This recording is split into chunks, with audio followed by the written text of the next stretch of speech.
Good morning, chosen ones. I hope we're doing well. So, if you have problems in your life, and hello, my name is Kimberly Ponce. If you're new to the channel, we've got some new subs. Welcome. Thanks so much. Welcome to the family. And if you're returning, then you know you my A1 since day one. Shout out to John G, who's frequently just lets me know that he's my A1 since day one.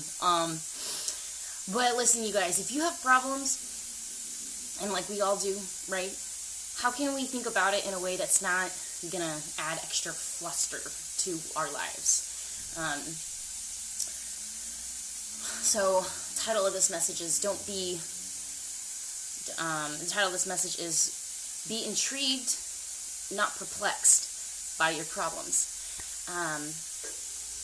For example, today, I have a deadline. Well, technically it's due tomorrow, but in my mind, I push deadlines a day before they're due just because, and, well, yeah, my agent's like, don't wait till the last minute, and so I'm always terrified of pissing him off, but I just, it's better to get things done a little bit early anyway. It's like showing up half hour early for an interview with the job you want, or like 20 minutes early.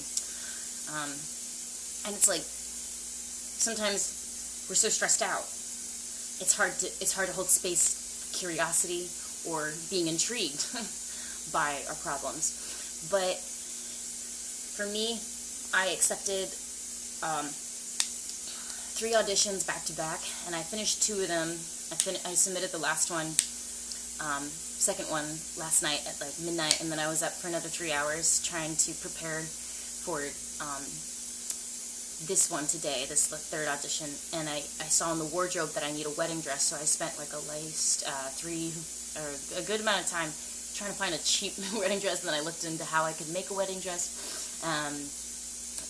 but all of it needs to be done by like today, and I was like, why did I, so it's like we can get stressed out and like, well, there's no answer, there's no problem, there's no solution, and it's like, to every problem, a friend of mine, very wise, said this once to me, to every problem there is a solution. And I was thinking that I'd share with you guys from this book, and then a couple Bible verses, and then kind of like the solution I came up with for my problem. So if you have any problems today, practice just for a second thinking to yourself, what about this can teach me something? Instead of succumbing to discouragement, there's a powerful teaching moment that we can take away from every problem or anything that presents itself as a challenge to us. There's something that can teach us. The same way if something, like triggers us, like that's a moment where we can be taught, okay, what is this teaching me? What are these emotions I'm feeling? And not to be consumed with what seems to be an totally overwhelming problem. This girl gave me this book yesterday. I was busking in Manhattan, and I thought it was cool. This cute little, the life book. It has like parables. So this parable is of the mustard seed, and he said, "With what can we compare the kingdom of God, or what parable shall we use for it? It is like the grain of mustard seed, which when sown on the ground is the smallest of all the seeds on earth. Yet when it is sown, it grows up and becomes larger than all of the garden plants and puts out large branches, so that the birds of the air can make nest in its shade." So, I mean, if you think about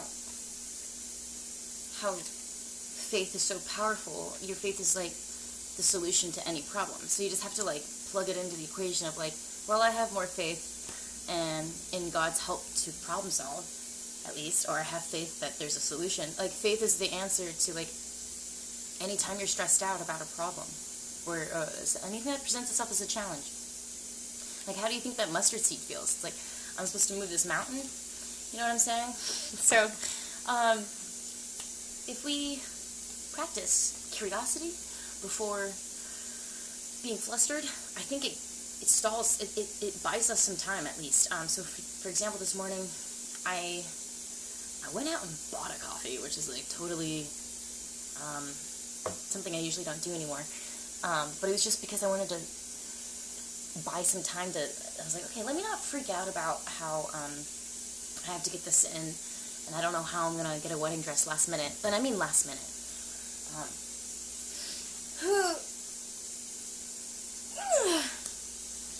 Yeah, I fell asleep at like 4 a.m., and then I woke up, and then it was like right back to work, and I kind of love it. It's kind of awesome. So I got some new books yesterday. I was also gonna do like a book haul. I don't know. I got some new books yesterday. So I just like, okay, let me just like sit down with this coffee and read some of my new books, and then the answer to the problem will come to me, and it did. But I got some new books. I started this one. It's cool. And I couldn't help but notice that these books yesterday, these were sitting by a trash can. They were in a nice bag, like I'm guessing some Manhattanite was donating some books, and they left a nice bag of a lot of books. But I picked these out, and I saved them, and I couldn't help but notice this last word here, miracle, which, I don't know, it just bodes well. So, and like it caught my eye, and I was like, oh God, you're funny and awesome. But I love to read, you guys. So this is so cool. I got some new books, and they were free, but they were in really good condition. And then like the driver came like right away and picked up the garbage truck driver. So I got him like just in time. It was kind of like interesting. I think it kind of represented like how God's timing is perfect with the miracle He's about to bring into our lives as chosen ones, because we are about to experience a wealth transfer, etc. And be blessed with skills and memories of who we are and what we were born with, etc. And calling back parts of our soul and remembering our power. Essentially, I think that's what 2025 is about for a lot of us. And this is really cool because, I don't know, I just like books, and I like the colors, and I like the way they feel. But what is this? The Poetry Remedy Prescriptions for the Heart, Mind, and Soul. So it's actually like literally, if you feel like any type of way, they have like a poem for every single feeling. And then this is just like, I really like the books that are like fiction, and about like girls in like high school or college. Like I actually really like those kind of books where they're like, you know, like 91210, but in books. Maybe not 91210, but like Zoe 101, but in books. Like I love it's like, so it's about 3 high school best friends, and it's like the whole book is in text messages. I just love this kind of stuff. Like it's just so fun. Anyway, the problem to the solution is that I'm going to go buy a dress that looks similar to a wedding dress. That came to me after I chilled out for a little bit, and I didn't give in to the impulse of like, I have a problem, and I need to contact somebody and ask for $1,000 to buy a last minute wedding dress. And it's like, that's not gonna happen. I was like, there was like a thought in my mind for a second. I was like, but I need a wedding dress. I accepted the audition, and then I saw wardrobe. I gotta get better at reading everything before I just accept. But sometimes I get so excited that somebody like saw my profile and wanted to see my audition, that I'll just like accept. But I gotta read everything first. That's what I've learned a lot through acting, is read the instructions. Read the instructions, and that's a big part of like how they test you too. So this particular verse I want to share with y'all, and then that'll be it for the day, and I hope you have a wonderful day. 2 Corinthians 12:7-10. And lest I should be exalted above measure by the abundance of the revelations, a thorn in the flesh was given to me. So the problem that you might be feeling is like a thorn in the flesh, you know, it might be like real pain in the ass. let's see what else it says. A messenger of Satan to blaspheme me, lest it be exalted above measure. Concerning this thing, I pleaded with the Lord 3 times that it might depart from me.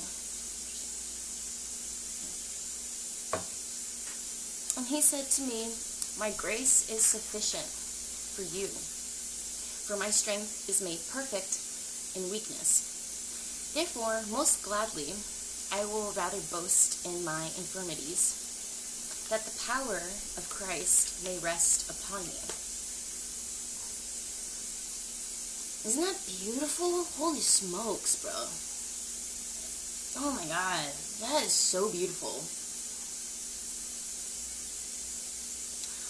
I will rather boast in my infirmities, that the power of Christ may rest upon me. I have a dictionary. Let's see. What does infirmities mean?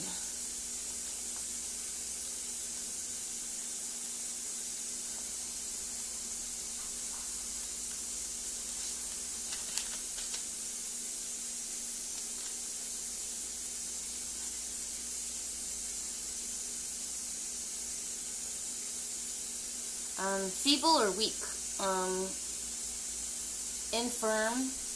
Infirmity. Feeble or weak. Yeah, so whenever you're it's like let's always have his praise on our lips. I will rather boast in my infirmities, that the power of Christ may rest upon me. Therefore I take pleasure in infirmities, in reproaches he needs, in persecutions, in distress, for Christ's sakes. I feel like I read that in a way that sounded like I was cursing, but I wasn't, I promise. For when I am weak, then I am strong. Therefore, I take pleasure in infirmities, in reproaches. I think reproach means like a setback. I'm pretty sure.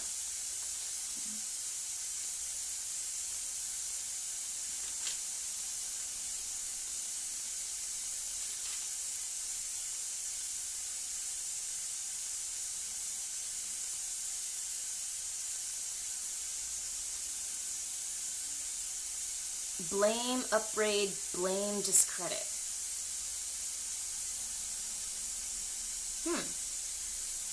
Reproach. Reproachful. Blame, upbraid, blame, or discredit.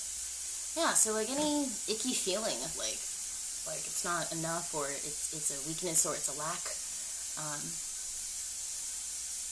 Therefore, I take pleasure in infirmities, in reproaches he needs, in persecutions, in distresses, for Christ's sakes. I don't know how to read that without sounding like, whatever. For when I am weak, then I am strong. So,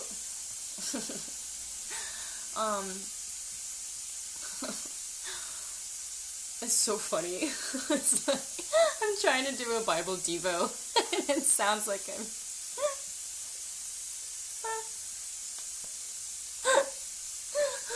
Oh, that's funny.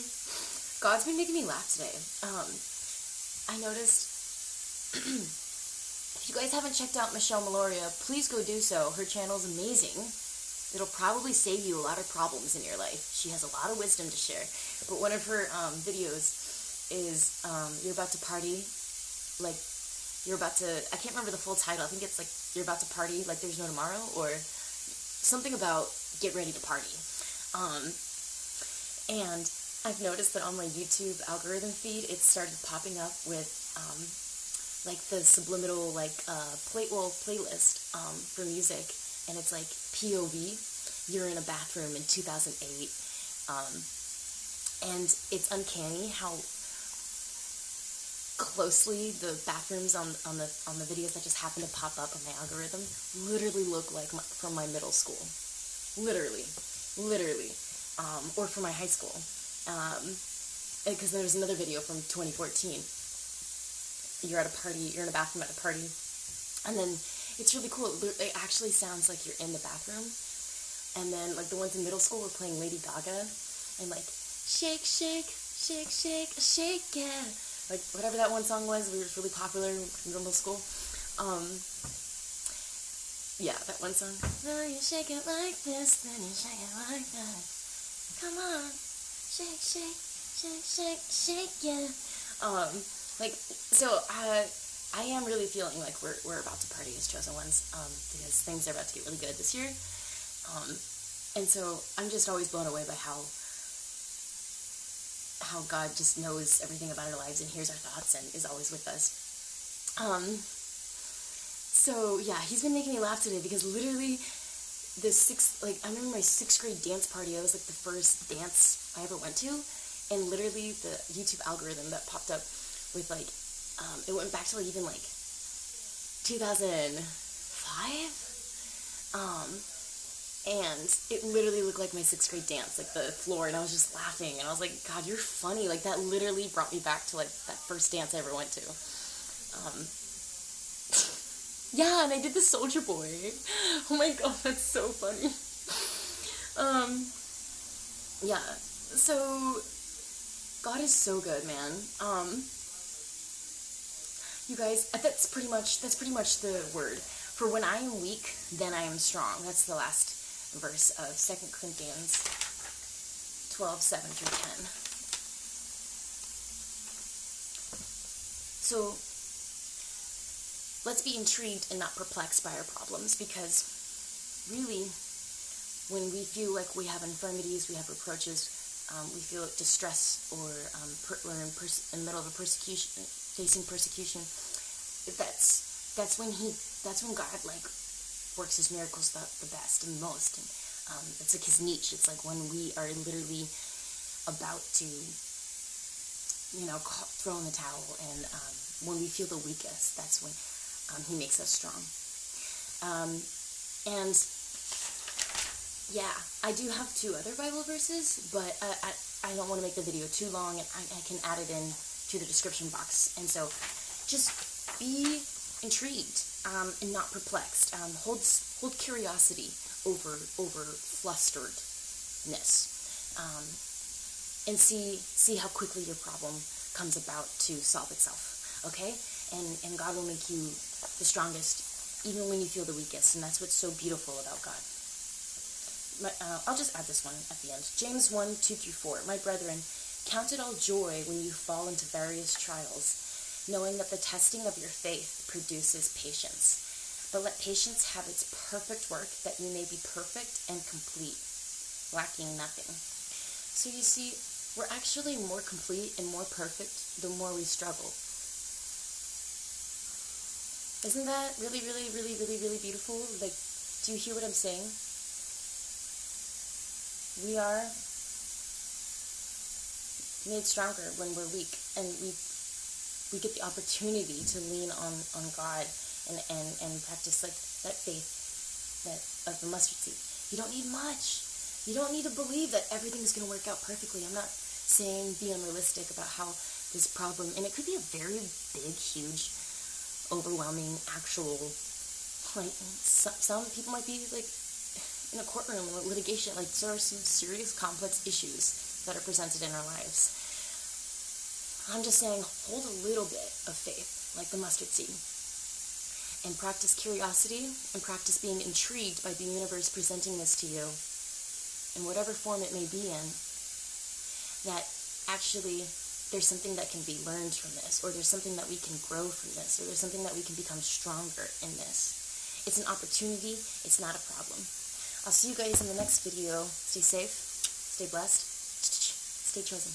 Peace.